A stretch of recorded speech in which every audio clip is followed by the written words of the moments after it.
అందరికీ నమస్కారం. నా పేరు రమేష్ యాదవ్. నేను తెలంగాణ రాజకీయ పార్టీ రాష్ట్ర కార్యదర్శిని.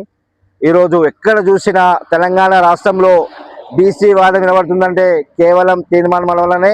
మనం చూసుకుంటే శాసన మండలిలో మరి ఎప్పుడు ప్రశ్నించే గొంతుగా తీర్మానం వలన బీసీల కోసము గత 70 సంవత్సరాలుగా బీసీలు విద్యాపరంగా రాజకీయ పరంగా వెనుకబడిపోయారు.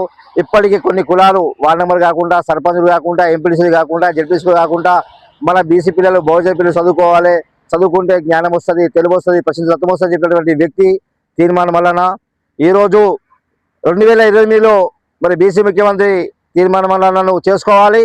ఎందుకంటే మన కోసం కొట్టాడే వ్యక్తి తీర్మానం వలన ఈరోజు రేవంత్ రెడ్డి కేబినెట్లో మొత్తం అంతా రెడ్డిలో ఉన్నారు, కానీ ఒక బీసీలు కూడా ఎక్కడ చూపించాలని చెప్తా.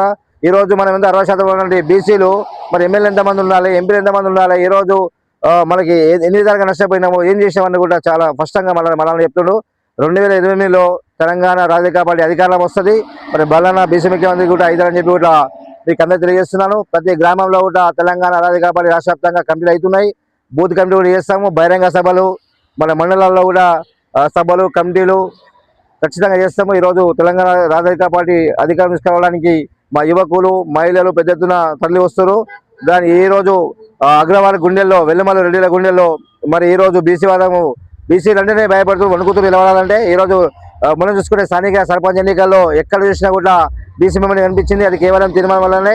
ఈరోజు తెలంగాణ రాష్ట్ర వ్యాప్తంగా ఏదైతే ఎంపీటీసీలు జడ్పీసీలు జరగబోయే ఎన్నికల్లో మరి బీసీలను అత్యధికంగా గెలిపించుకోవాలని చెప్పి కూడా ఈరోజు మీకు అందరికీ నేను కోరుకుంటున్నాను. జై మలానా, జై బీసీ, జై పూలే.